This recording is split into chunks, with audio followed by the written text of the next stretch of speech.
1980-ci ildə Lənkəran şəhərində Əli Bayramov küçəsində doğulmuşam. 44 yaşım var.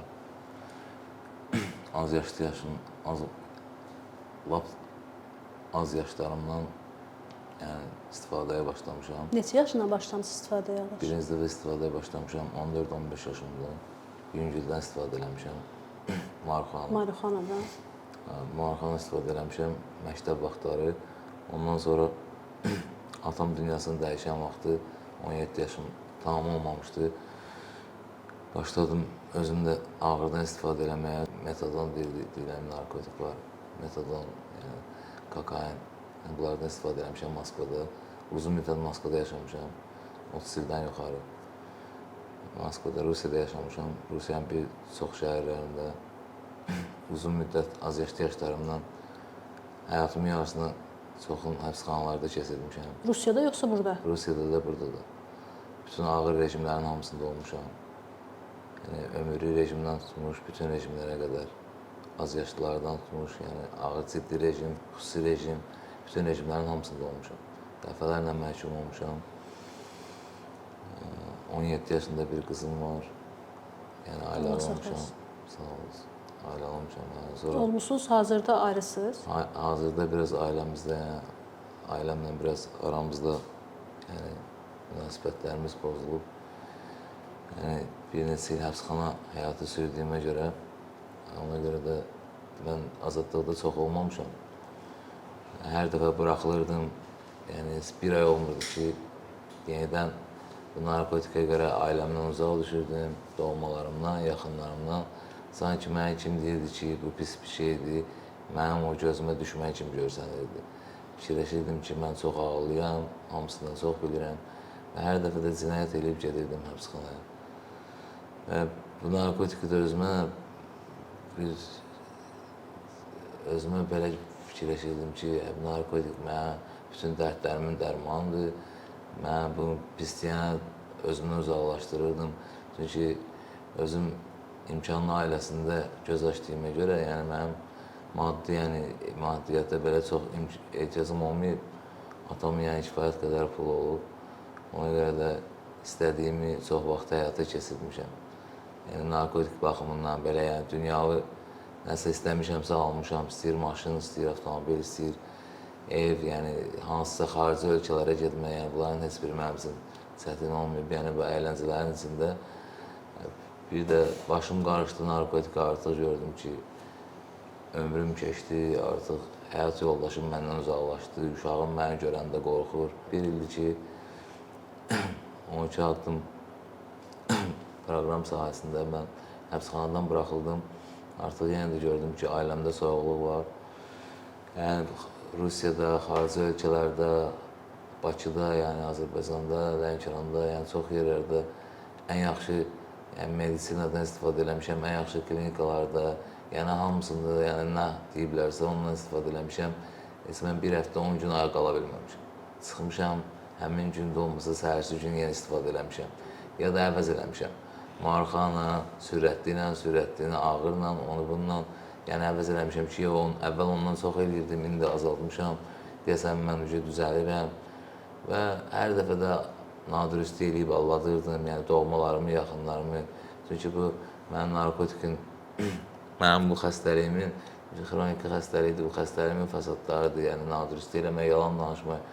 Artıq belə bir həddə çatdı ki, mən gördüm ki, həyat yoldaşıma da, uşağıma da, əmmim oğluna, dayım oğluna, mənə yəni əziz olan hər bir insanlara, yəni mən ancaq yalan danışıram, narkotik öz maraqlarıma görə.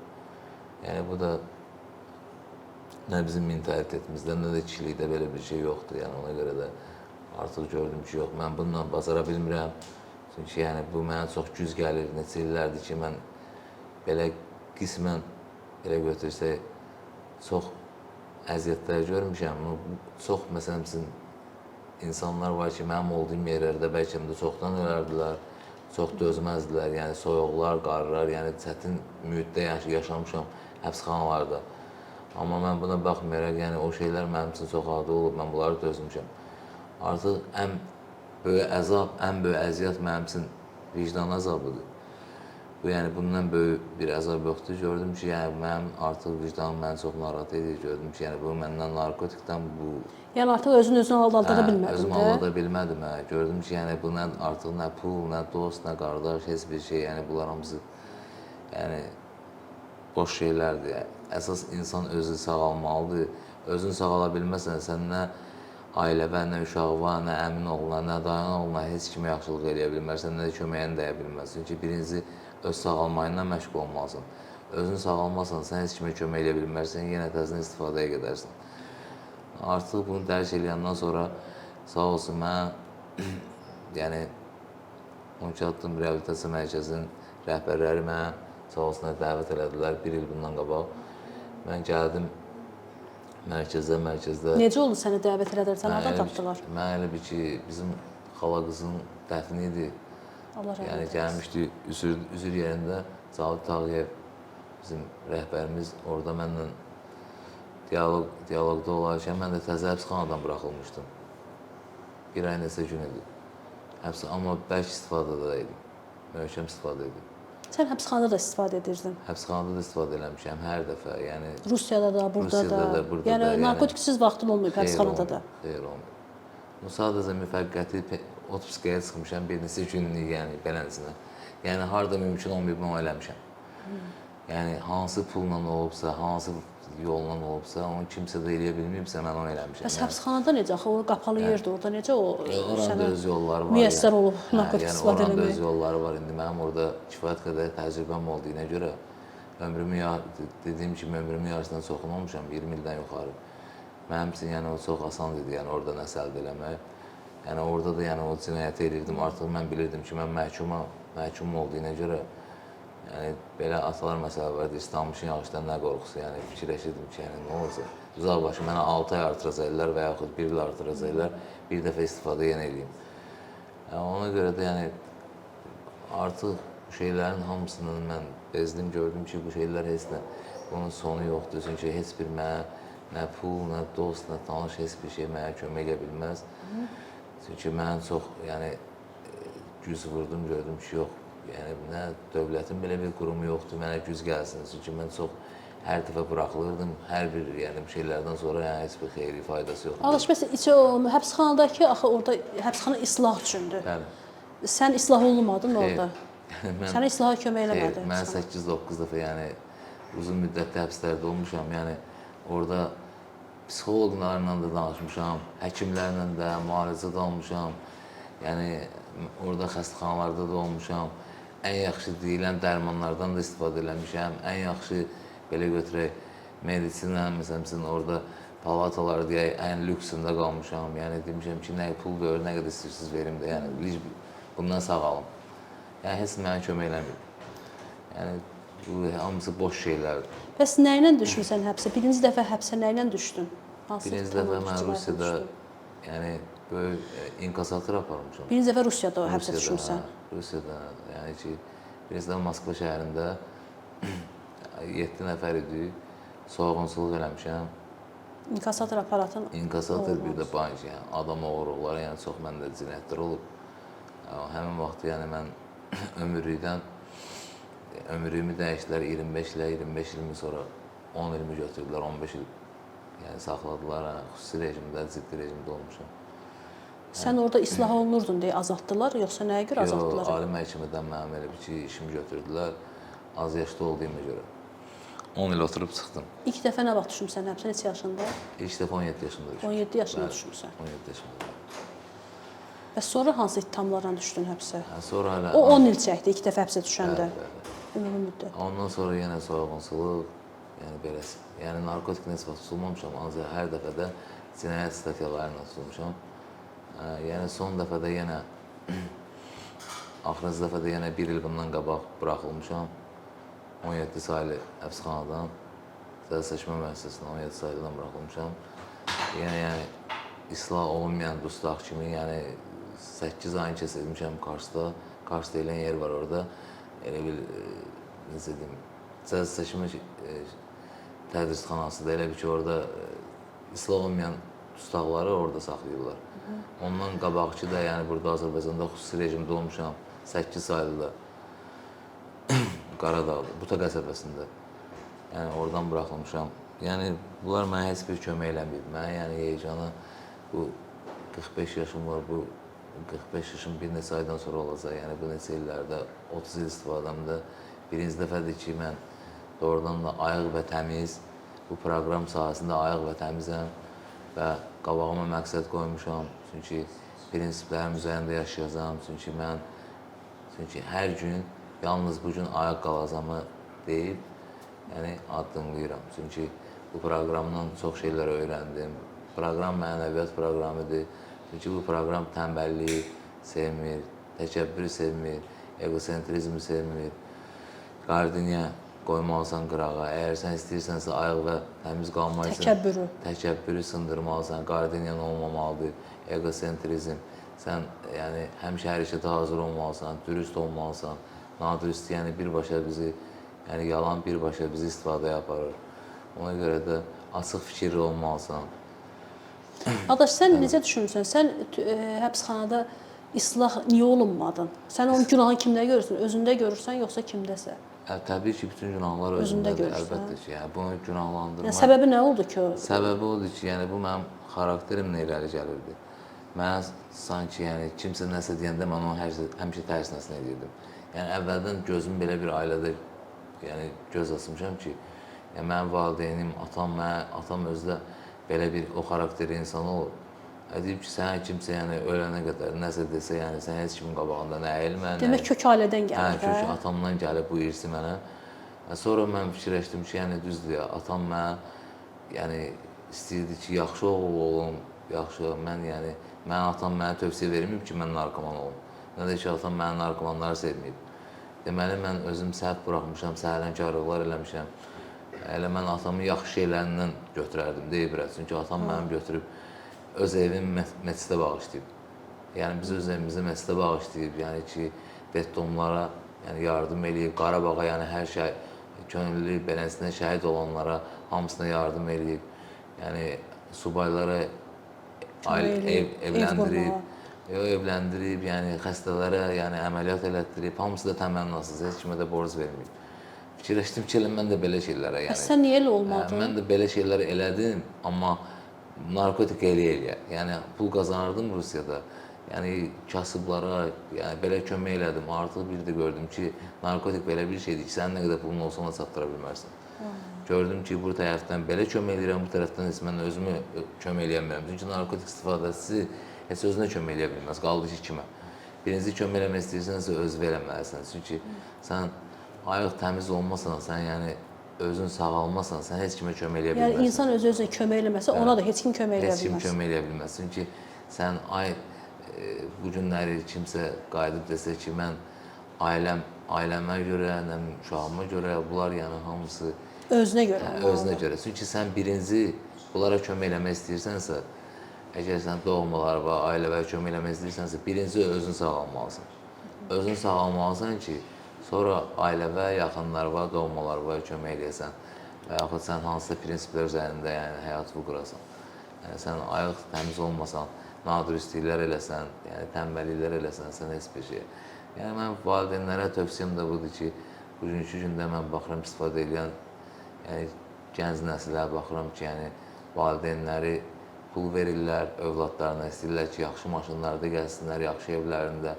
Amma övladlarından xəbər... Düz eləyirlərmi səncə? Yox, məncə övladların kontrol eləsələr, daha onlara çox diqqət ayırsalar. Amma ərköyün eləməsələr? Ərköyün, övladın nə qədər çox kontrolda saxlasan, təbii ki, indi biz belə bir zamanadayıq ki, bugünkü gündə hər bir şey, bir testlə hər şeyi yoxlamaq olur. Şübhələnirlərsə övladlarından, görürlər ki, övlad gec gəlir evə və yaxud hansısa yalanlar danışır, nadürüstlüklər eləyir, tənbəlliklər, bunlar hamısı narkotikin simptomlarıdır, bunlar hamısı qüsurlardır. Bu şeylər varsa, görür uşaq yalan danışır, aldadır, valideynə. Belə şeylər görürsə, bir test kifayət edir, bir testi götürsün, eləsin, gördü ki, onun qanında nəsə görsətdirsə testlə, ondan sonra gəlsin, reabilitasiyaya üz tutsun. Bu proqram mənim kimi bir insana kömək eləyirsə, mən bir ildir ayıq və təmiz qalıramsa, Yəni bu günləri mən də duxovla xidmət edirəm. İstəyirəm ki, ayıqların sayı çox olsun. Yəni anonimlər çox olsun. İstəyirəm ki, onlar da ayıq, təmiz, sağlam fikrə gəlsinlər. Sən bunu niyə eləyirsən? Sənin motivasiyan nədir ki, bunu Mənim eləyirsən? motivasiyam odur ki, mən bu Başqalarına günləri xidmət eləyirsən. aldığım eyfariyanı, ayaqlıqdan 30 il narkotikdən istifadə almamışam. Çünki narkotikdən mən ilk dəfə onu istifadə edəndə o həmin eyfariyanı almışam. Ondan sonra sadəcə narkotik üçün mən nökərçilik eləmişəm. Onun olmuşam qulu. O da mənə əmrlər edib. Get onu elə, bunu elə. Robert kimi yaşamışam. Amma bu günləri həmin eyfariyanı hər gün ala bilirəm.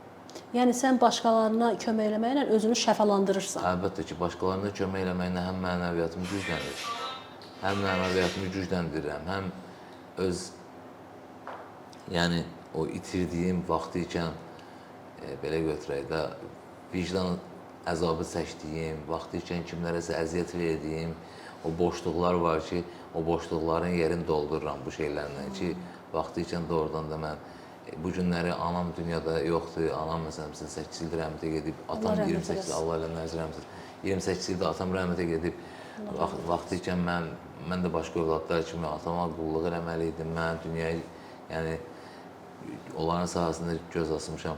Amma bu günləri eləyə bilmirəm, heç olmasa onların ruhu şad olsun və mənim də az yaşlı uşağım var, mən də istəyirəm ki, yəni sabah deməsinlər ki, mən narkoman atasıyam. Ən azından bundan sonra yəni mənə övladıma deməsinlər ki, atan narkomandır. Əlbəttə, hər bir kəs, bəli, narkoman övladısan. Hər bir valideyn də, hər bir insan da heç kim sığortalıdır. Nə narkotikdən, nə də ki, yəni səhv addımlardan. Əsas odur ki, xəstəliyi dərk edəndən sonra, mən qəbullanmışam bu xəstəliyi dərk edəndən sonra, mən bu proqramı öyrənəndən sonra, əlbəttə ki, bundan sonra səhv buraxaramsa, deməli, günah mənim özümdədir. Mən bunu dərk edib və istəmirəm ki, nə bu ayıqlığımı, nə də ki, övladıma, yəni o haradasa xəcalət çəkməyə səbəbkar olum. Çünki mənim birbaşa həm məsuliyyətimdir, həm də atalıq borcumdur ki, gələcəkdə deməsinlər ki, sən narkoman qızısan.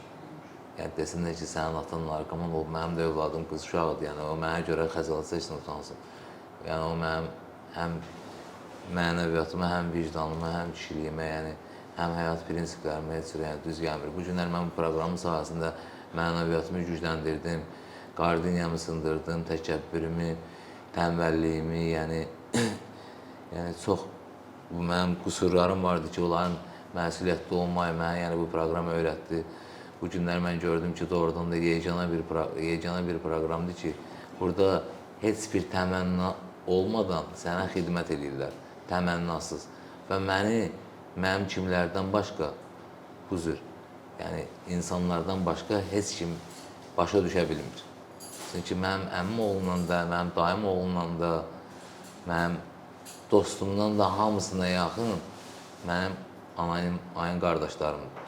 Çünki ayın qardaşlarım belədir ki, mənə nəyinsə müqabilində yox, heç bir təmənni olmadan məndən qardaşlıq edirlər. Onlar özləri də bu yolu keçiblər, çətinlik keçiblər. Onlar özləri də keçiblər, ayıqlıqları məndən çox olduqlarına görə artıq ayıq və təmiz mən onlara baxdım, qalmayı bunlardan öyrəndim. Baxdım ki, doğrudan da bu insanlar bir neçə il ayıq və təmizdirlərsə, deməli mən də bunlar kimi gələcəkdə bu uğur qazanmayı, bu cür yəni gözəl ailə başçısı olmaya mən də deməli şansım var. Ağadaş, səncə sən başa düşürəm, sənə həmən o yolu keçənlər, anonim narkomanlar, o ayıq insanlar səni yaxşı başa düşər.